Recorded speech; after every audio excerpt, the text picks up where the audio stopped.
我在祈福的路上救了一个被做成凌晨的怪物，他五官奇怪，犹如恶鬼。可颈间却有着和我女儿一模一样的莲花胎记。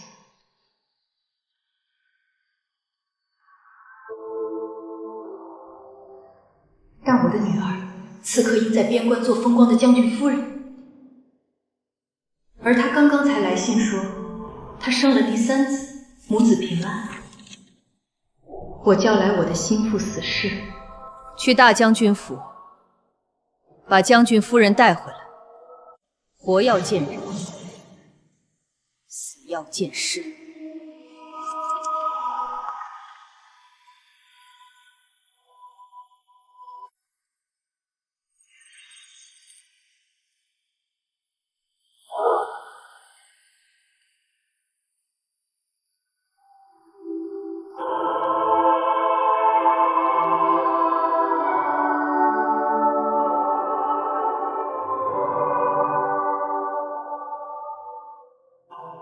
夫人今日来给小姐祈福，这山路难走，大伙儿都辛苦了。这半山腰有个破庙，咱们在此先歇歇脚。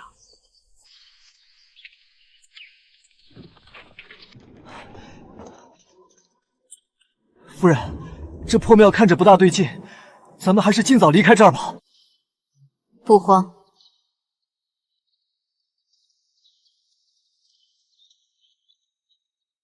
夫人不要进去，里面的东西太可怕了。让我进去看看。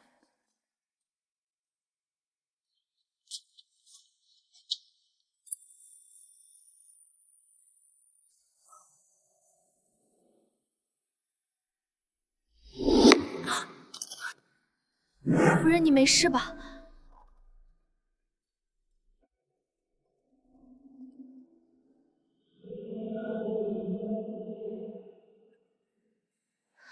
夫人，这东西晦气，别看了。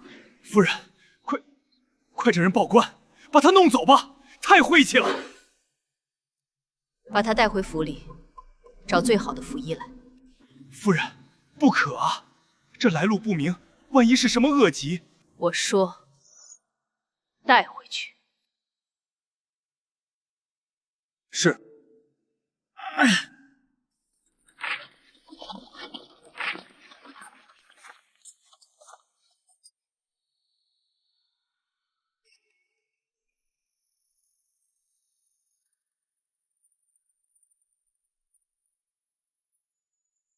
就在前面了。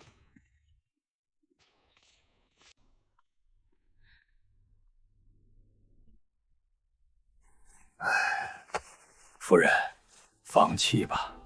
他四肢的断骨被人为打断后，又故意错位接上，骨头已经长死了，神仙也无力回天。舌头被齐根拔掉，声带也被毒药毁了，这辈子都说不了话。他全身的生机，亦不过是被吊着药气罢了，不出3日，必死无疑。救不活，也得救，用最好的药材，给我吊着他的命。夫人，您这是何苦？照我说的做。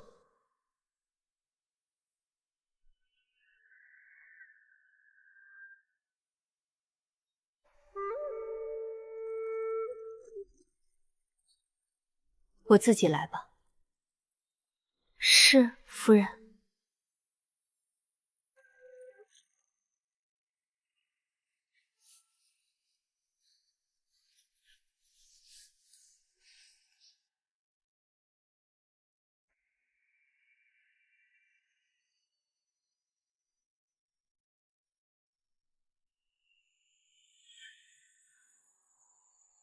这个莲花胎记竟和我女儿金兰的一模一样。母亲，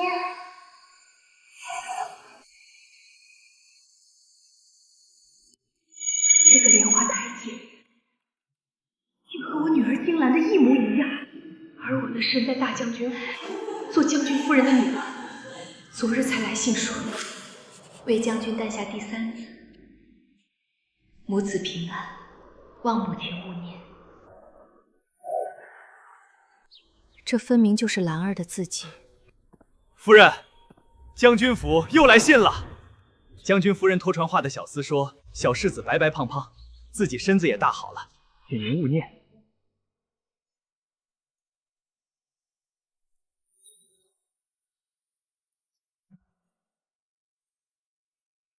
母子平安，又是母子平安。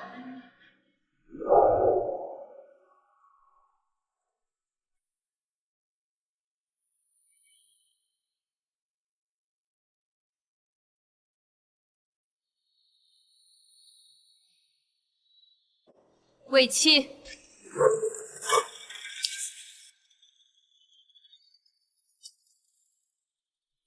夫人，有何吩咐？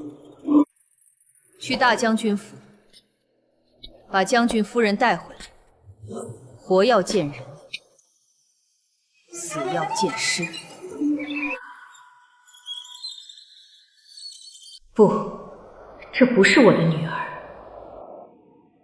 我的女儿金兰，自小就不凡。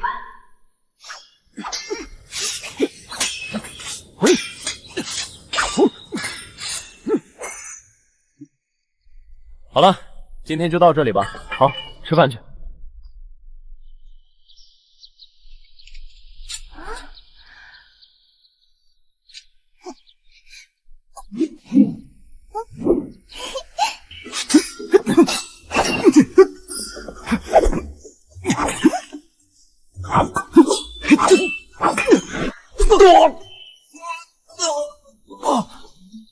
我赢了！成何体统？你该教他绣花，而不是纵容他耍这些刀枪。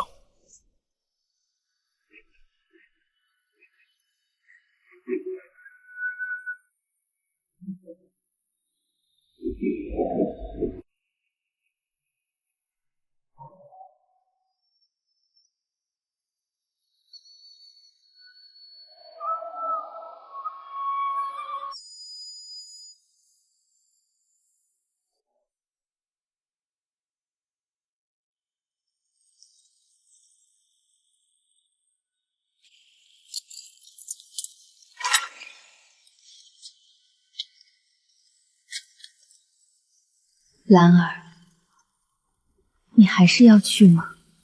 娘，让我去吧，我心里烧着一把火，若明天上了花轿，他会把我烧成灰烬的。战场危险，你会死的。可不去，我便真的死了。娘，回去吧，外面雨大，可别冻坏了身子。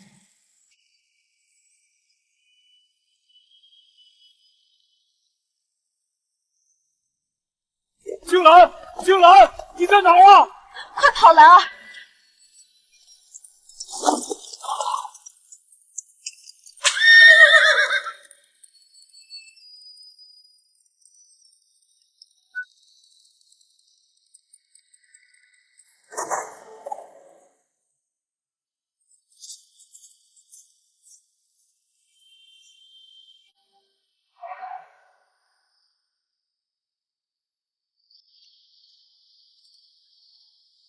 我的兰儿，这床上躺着的究竟是不是你？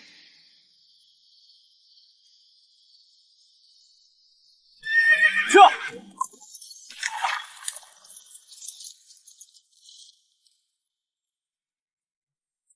顾老夫人思女心切，一病不起，一入膏肓，只想在临终前见女儿最后一面，为妻求见。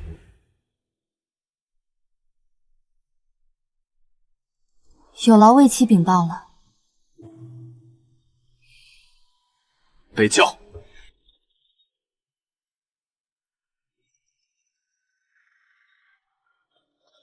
夫人，小姐回来了。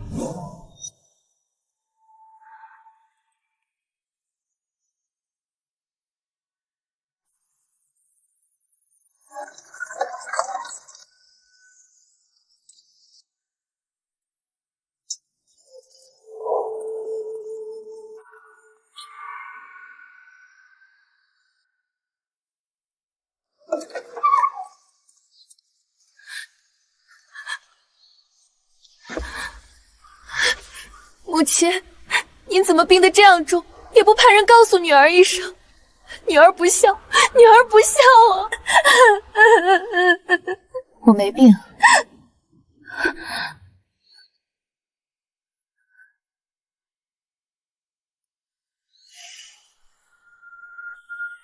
我只是想你了。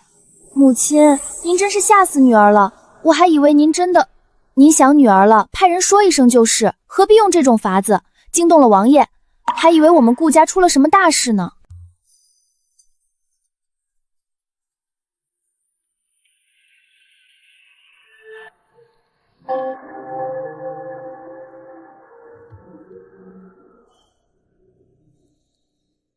刚生产完，身子恢复的如何了？老母亲挂心，一切都好，就是疼得厉害，女儿这辈子都不想再生了。把外衫退下。母亲，让我看看你颈后的胎记。女儿都多大的人了，还是5个孩子的娘了，您怎么还跟小时候一样？我让你把衣服退去。好。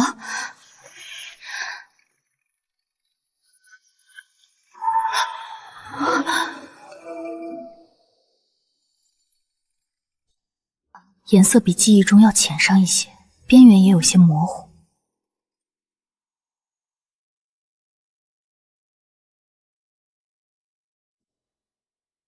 只是生孩子伤了元气，连胎记都淡了些。回来就好。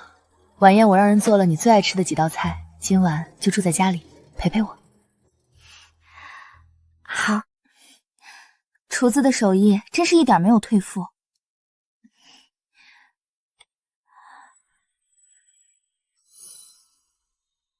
还记得这道望月羹的来历吗？当然记得，小时候女儿贪玩，夜里不睡，总喜欢跑到院子里看月亮。母亲怕我着凉，就炖了这碗汤给我暖身子，还取了这么个好听的名字。这道羹之所以叫望月羹，是因为当年金兰的父亲出征在外，我和年幼的金兰在月下思念他，第一次炖了这道汤，盼他早日归来。这件事只有我们一家3口知道，她是假的。那躺在偏院里被折磨得不成人形的，才是我真正的女儿顾金南。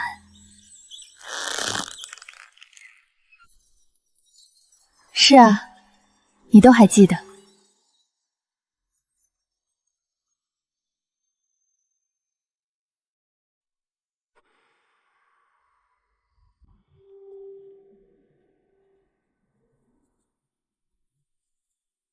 金兰在我府里住下了，她喜欢用一种香水雪中春，她怎知我的金兰从来不喜香水味。这兰花开得这般没精神，留着何用？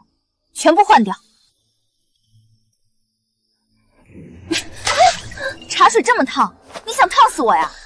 这点小事都做不好，罚你在院子里跪1个时辰。母亲您看，万桃号在城南的那几家铺子位置极好，不如划到我的名下，做我的私产。娘就你一个女儿，这些自然都是你的。夫人最近是怎么了？就这样纵容小姐？夫人或许是一时糊涂了。在讨论什么呢？夫人，去干活吧。是。下人们都以为我老了，糊涂了，连自己的亲生女儿都纵容到这个地步。但他们不知道，只有这样，我才能真正的给我的金兰报仇。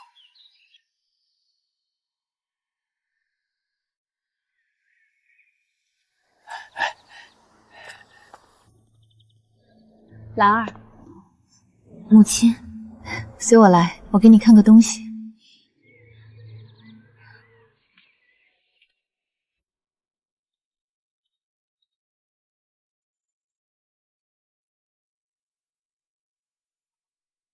母亲，这是什么地方？又脏又臭的。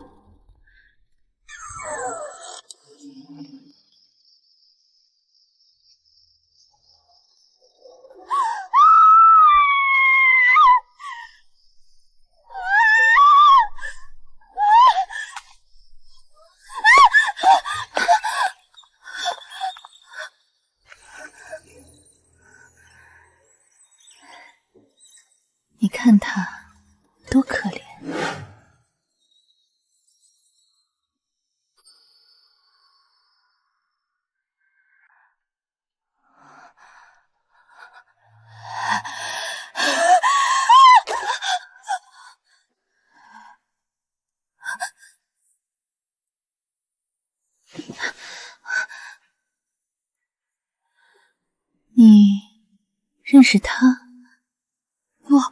我不认识，我怎么会认识这种怪物？我身子不适，我要回去休息了。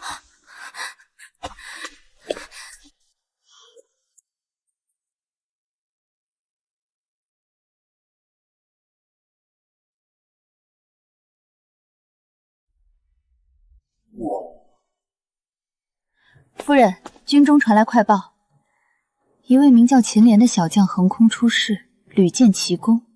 秦莲，我的名字是秦清河。金兰，娘亲是荷花，那我就是荷花的孩子，该叫莲子。秦莲子，好不好听？我的女儿果真不凡。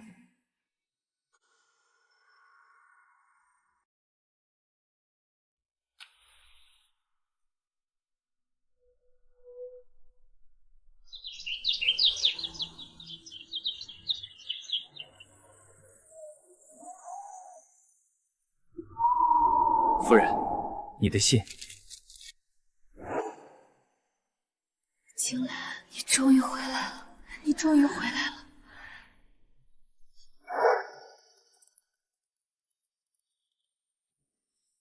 朕已知晓你女子身份，念你有功，不予怪罪。今封你为镇北侯，另赐良配，则即日完婚。谢陛下。娘，我成亲，你高兴吗？高兴，你有好归宿，娘就放心了。娘，我想在北了。若您和我一起看过外面的世界，就会不甘于困在这方寸天地的一个小笼子里。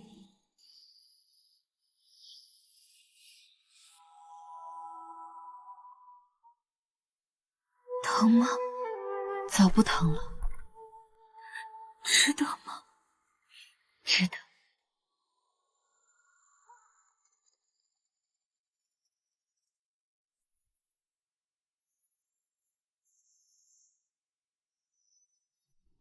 夫人，赤羽君交给你，我放心。夫人放心，我定不负你所托。侯显宗大捷有功，朕封你为镇北侯，继掌兵权。大将军年少为伟，真是国之栋梁。这样也好，兰儿平安就好。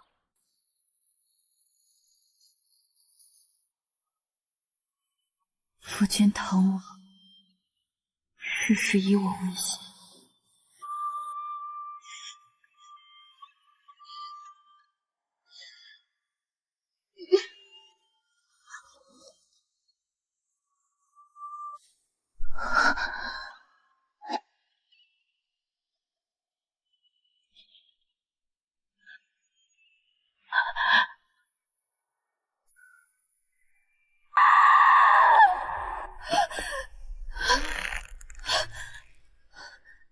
不可能，不可能！我的金兰，我的女儿！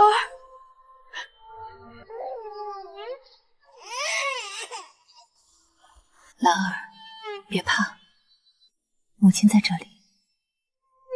害你至此的人，一个都跑不掉。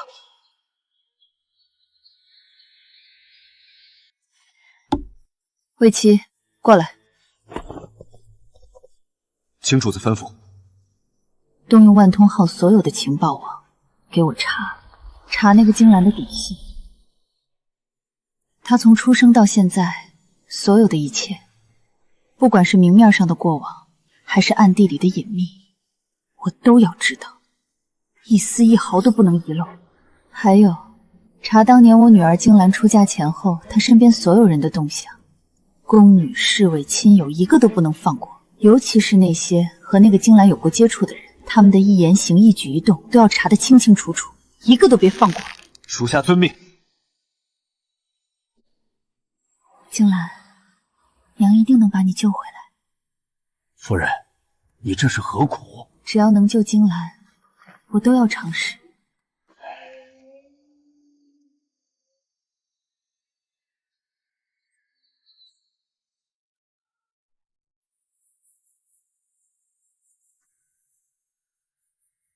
母亲，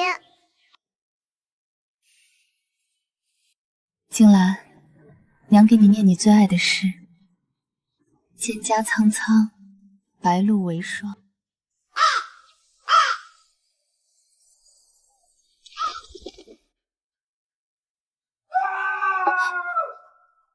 什么声音？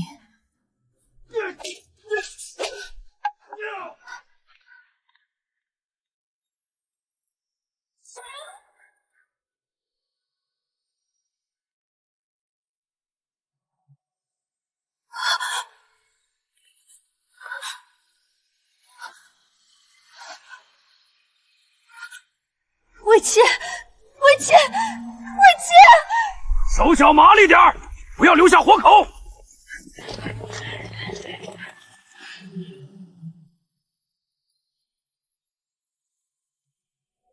别来无恙。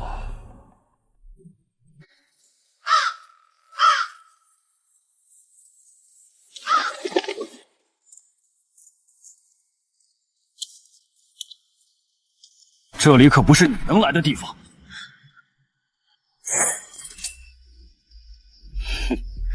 魏七，我劝你还是不要多管闲事。哦，这可不是闲事。你就算杀了我也没用。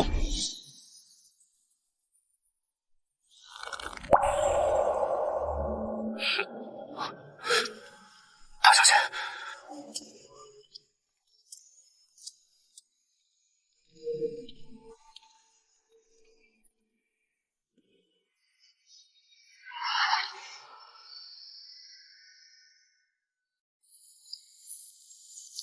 前些天就是这家伙到咱们大将军府来造次，真当咱们都是吃素的。这家伙真有些手段，折损了咱们7、8个好手。真是母女情深，都变成这副鬼样子了，还能认出来？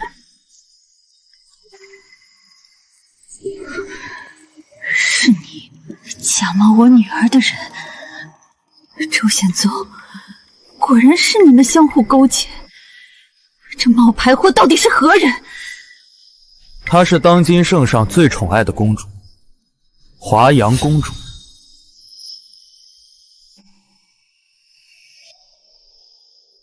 啰嗦！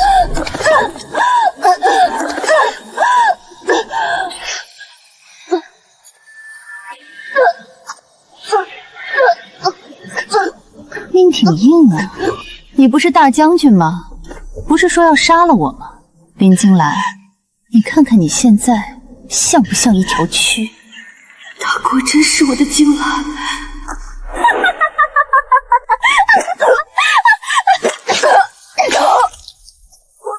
住手！圣上不会放过你们的。岳母，青兰早已卸甲，如今她只是我后宅一个普通的妇人，病中癫狂，自残而亡，也是有的。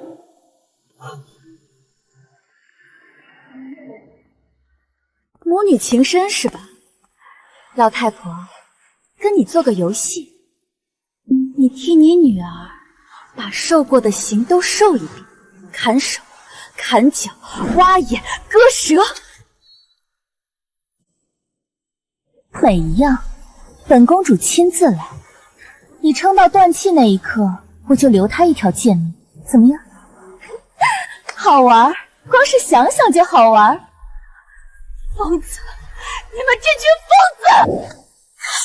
那就从腿开始。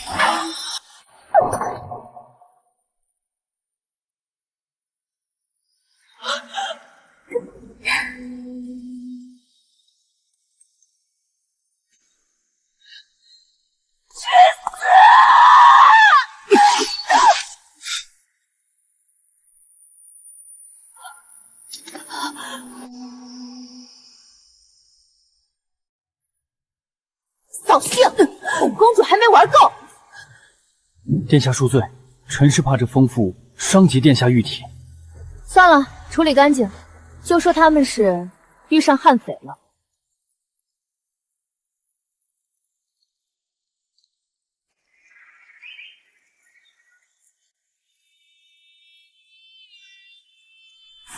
安全了。那一剑骗了要害，不致命。静兰，我的静兰呢？将军他已经走了。其实将军是被迫成婚的。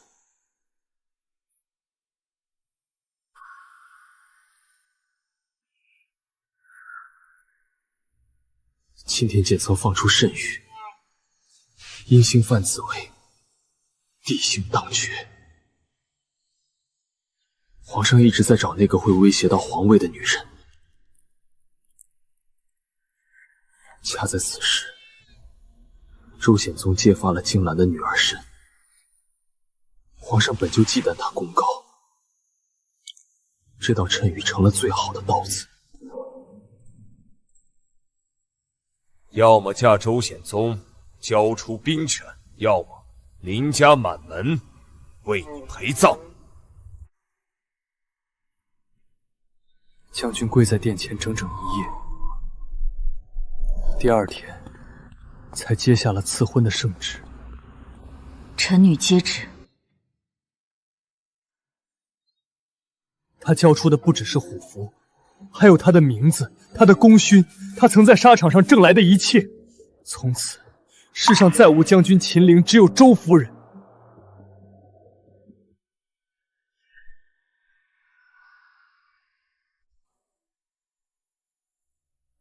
周显宗还不肯放过他，而那些本该属于他的战功，被周显宗一点点抹去名字，换成了他自己的。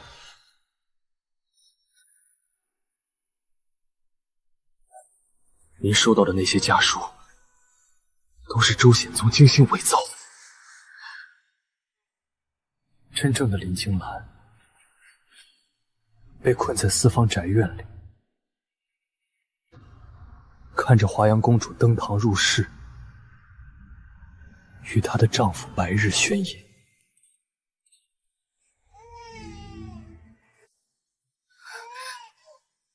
这小东西哭起来真吵。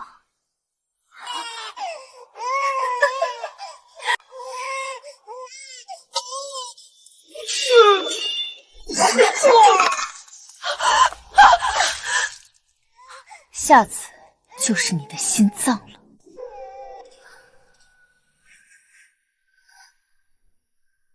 华阳公主这才安分了一阵，但很快将军收到一封信，信上说因呕血不止，临死前想再见将军一面。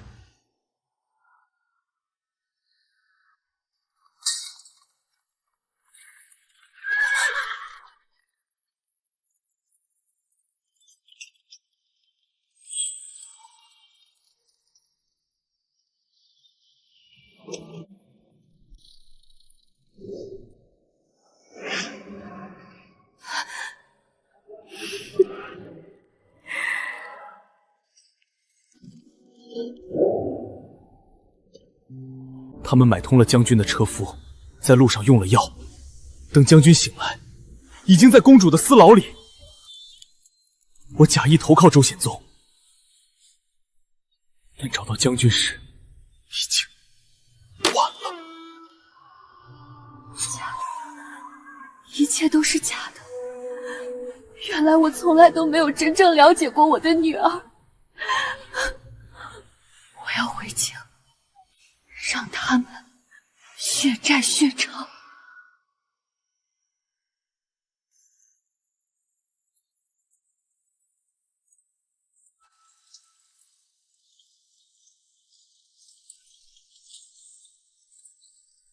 夫君，清河，你回来了。现在我能信的只有你了。我的金兰，我苦命的孩儿啊！清河，别怕，我就是拼了这条老命，一定要为金兰讨个公道。什么香味？这不是华阳公主最爱用的雪中春吗？那封骗他回来的信，信上说我病得很重，昏迷中一直唤他的名字。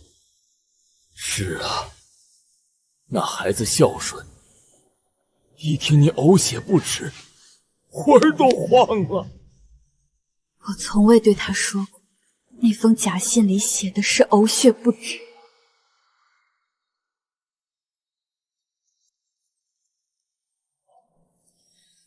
青兰枕下常年压着一把刀，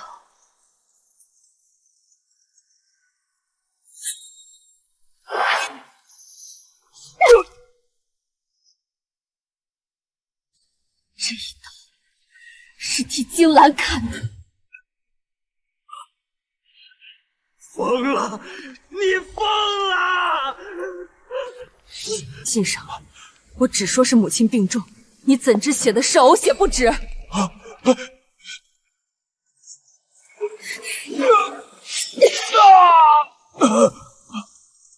女儿说的对，就算是最柔弱的妇人，拿起武器来，也能抵挡任何一个男人。为什么？说！我说，是公主，公主拿你和林家全族性命要挟我，她说我不做，就让你们都给静兰陪葬。显宗也是无奈，静兰是女子，却占着军功，挡了多少人的路，陛下心里也不安啊。那信是我烧的，我重新磨了你的笔记，我只是想让他回来好好谈谈，谁知道公主她……清河，你信我，我是他爹呀，我怎么会真想害他？清河，把刀放下，我知道你难过，可静兰她身为女子，却有将星之才，这本就是逆天而行，是祸不是福啊！她早早去了，或许也是解脱，咱们好好的，她在地下才能安心，是不是？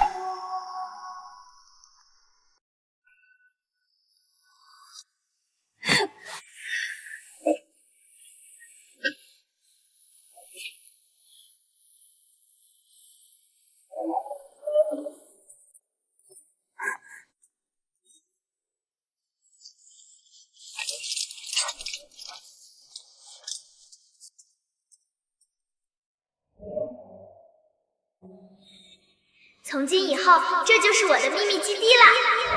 老爷，华阳公主的回京马车已备好。兰儿，不要怕，即便天下人都背叛你，欺辱你，娘也会为了你颠覆这天地。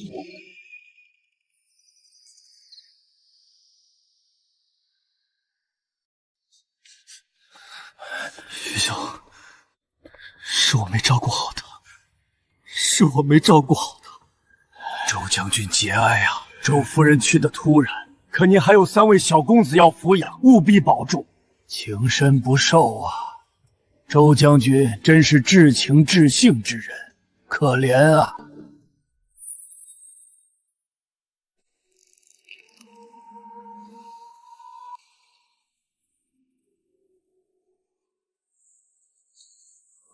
显宗，别太伤心，黄泉路不远，你与我女儿总会再见的。陛下到，华阳公主到。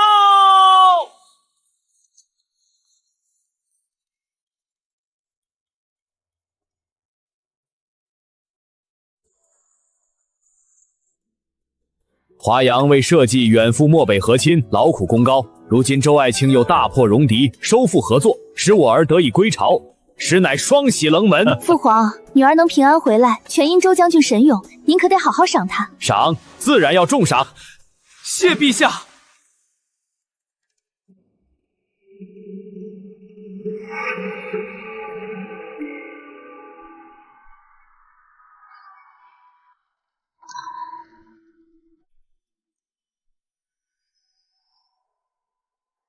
本宫在边关时，金兰与我情同姐妹，这杯酒，敬她早逝方悔。此乃醉春风，是金兰去年亲手所。金兰有您这样的知己，有显宗那样的夫君，是她的福分。不如我们共饮此杯。那是当然。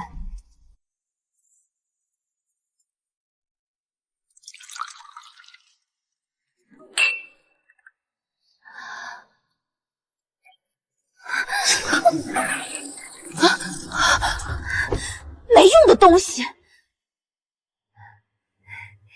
林夫人，时宜寒重，去偏宫更衣吧，本宫陪您。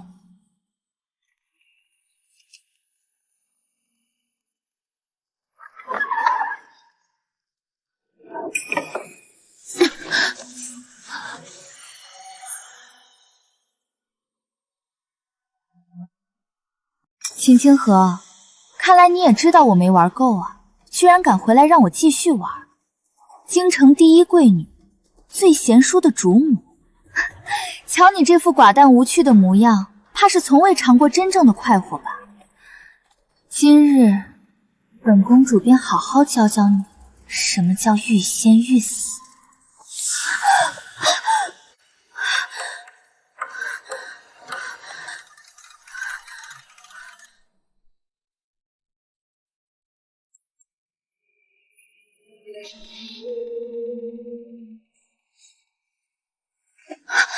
贤宗，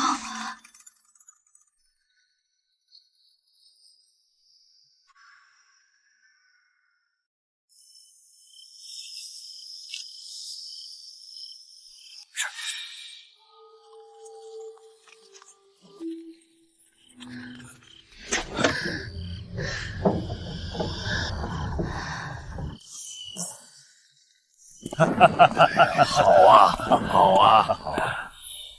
天殿内是何声响？何人敢在宫禁之内行走？这拉开，给朕拉开！父皇，你们竟敢觊觎公主，秽乱宫廷，朕要剐了你们！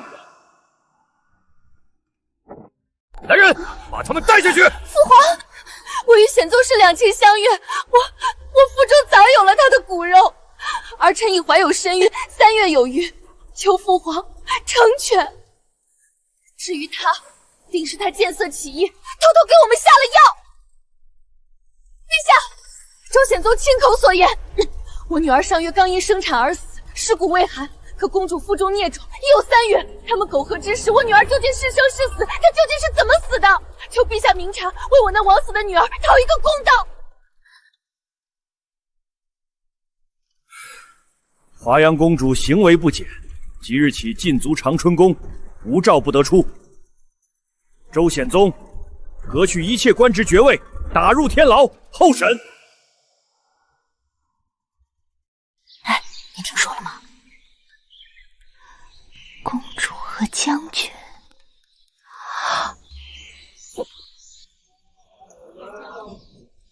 你听说了吗？秦将军根本不是病死的。哪个秦将军？哦，你说周大将军那位亡妻，他当年可是……很多年前，有个横空出世的少年将军，叫秦濂。14岁出阵，一杆银枪挑翻敌如金刀。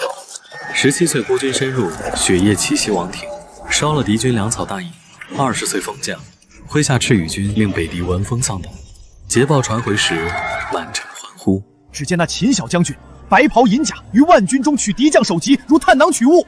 后来真相大白，众人才得知秦濂原是女儿身，正是林家那位离经叛道的大小姐。此等豪杰，怎会甘心困于后宅，悄无声息的病逝呢？此等豪杰，怎会甘心困于后宅，悄无声息的病逝呢？是啊，他那些战功，后来好像都记在了周大将军名下。何止战功，他镇北侯的爵位不也给了周家？听说华阳公主为抢一个牢农的传家玉，生生把人儿子腿打断了。还有那年元宵，他的马车在街上横冲直撞，踩死个孩子，侍卫当场就把哭喊的母亲捅死了。林家女儿死的不明不白，公主草菅人命，朝廷不给说法吗？是啊。夫人，进。陛下连下3道旨意进窑，5城兵马司日夜巡逻，抓了几个妖言惑众的书生。压得住口，压不住心。时候到了。臣父秦清河状告当朝华阳公主，原镇北将军周显宗合谋害我女儿林惊寒，求陛下公开三司会诊，许百姓旁听，以正国法，以安民心。陛下有旨，林夫人痛失爱女，心神恍惚，送回府休养。臣父自知状告天家罪该万死，愿滚钉板，过火难，自正心诚，只求一个公道。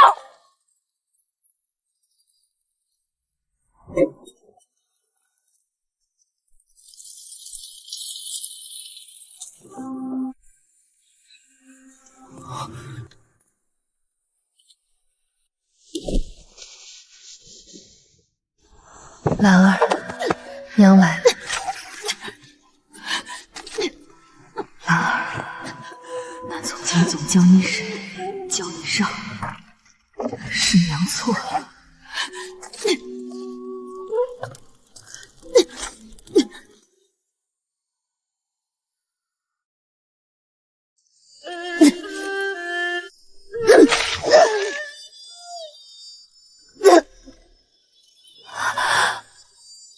兰儿，你被砍断手脚时，是不是也这么痛？臣父秦清河，求陛下公开审判。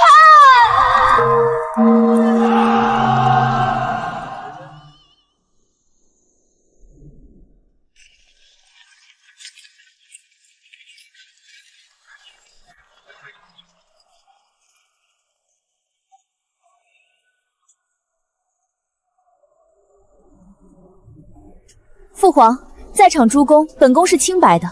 林夫人丧女悲痛，本宫可以体谅，可这般诬告，实在令人心寒。林夫人，您还是回去好生养伤吧。您女儿是自己福薄，怪不到旁人头上。陛下，臣有罪，臣要揭发，是公主勾引胁迫于臣，是她逼臣害死法妻林静洛。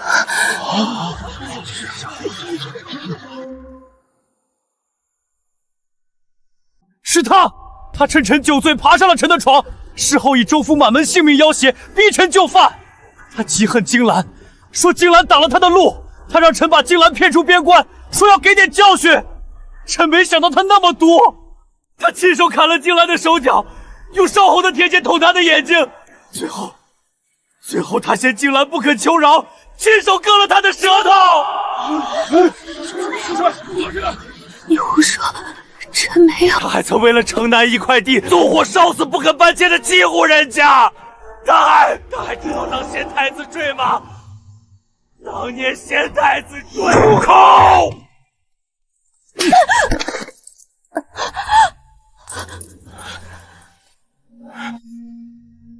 孽障！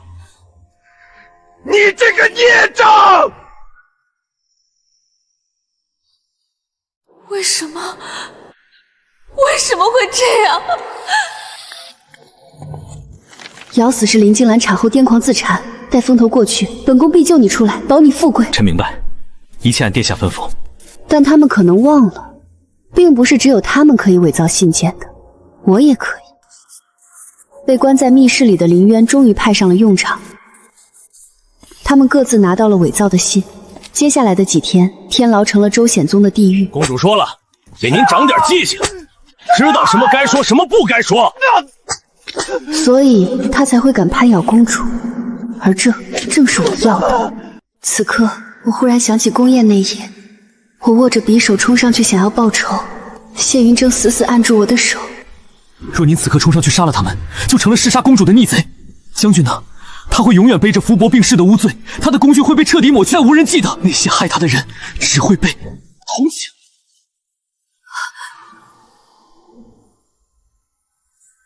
是啊，我的兰儿不该悄无声息的湮灭，他们也不该轻易死去。我要他们被一寸寸剥掉皮囊，露出真面目，最后再坠入深渊。周显宗，你也配指控本宫？谁抱着本宫抱怨，说家里那母爷茶一身伤疤，倒人胃口，握枪的手粗糙的个人？是谁为了往上爬，主动把他的布阵图偷出来献给本宫，说此夫蠢钝，不配将军？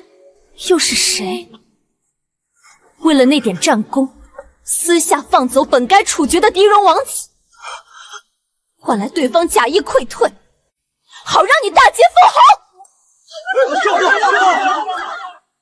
你血口喷人！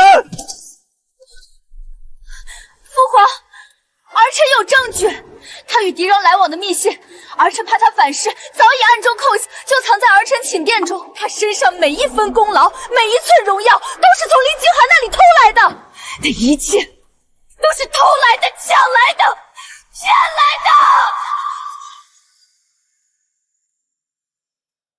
一条靠偷女人功劳才能站起来的野狗，也配反咬主人？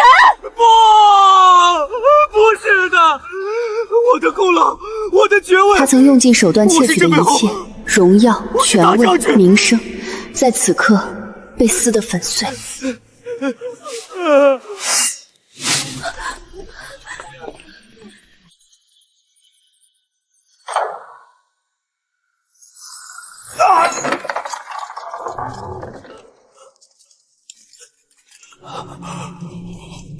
老太婆，禁足！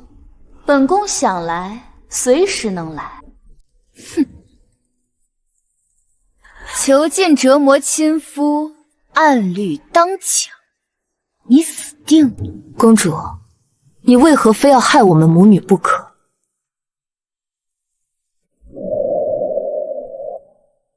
为什么？问你那了不起的女儿啊！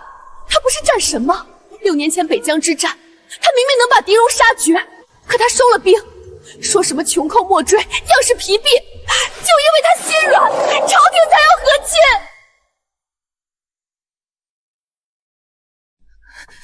看看，这是那老狄王用马鞭抽的。我在他帐里睡了3年阳泉，吃了3年馊饭，每一天我都在想，如果林静兰当年打到底，我根本不用受这些罪。所以我回来了。我要抢走她的一切，丈夫、孩子、名声，我要她比我痛苦1000倍、10000倍。你笑什么？我笑你可悲。送你去和亲的是你的父皇，折磨你的是狄戎。你不敢恨他们，只敢把刀捅向另一个女子。因为恨他们，你需要勇气，而恨我的女儿，只需要卑劣就够了。闭嘴！我让你闭嘴！如果有人这样刺你，你往旁边一闪，脚下一绊，他就倒啦。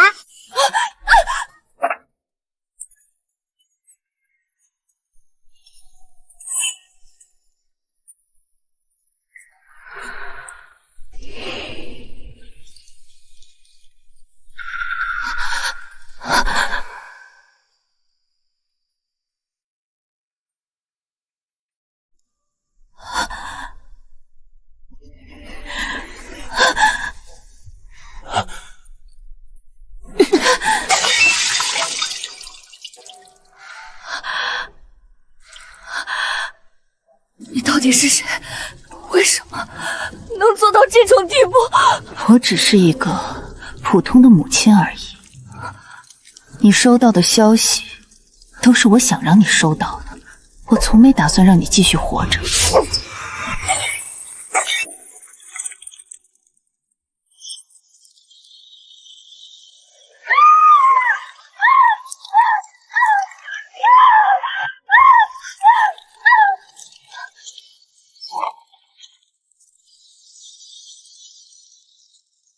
那个只会微笑、顺从、祈祷的秦清河，都在烈火中化为灰烬。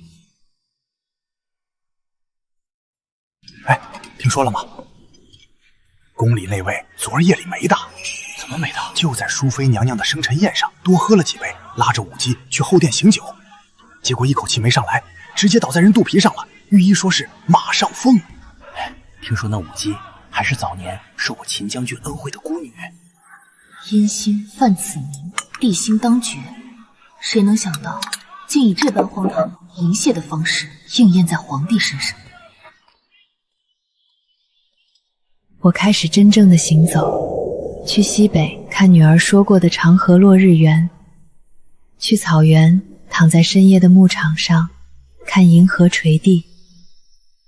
我走她走过的路，看他看过的风景。当年秦将军守这儿的时候，敌人不敢近百里。秦将军故事被写成画本，编成戏。知道吧？那秦将军当年越来越多的人开始用秦将军称呼女儿。莫哭，你看秦将军小时候多勇敢，他不再是周氏，不再是将军夫人，他是秦将军。第2年春，我将他的骨灰埋在了边关，这里能望见他曾守护过的天地。墓碑是我亲手立的，只刻着2行字：秦清河之女，秦莲子之墓。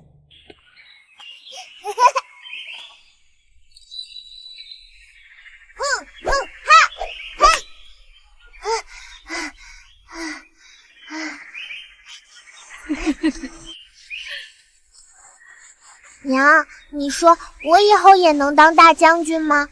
当然呢，秦将军不就是吗？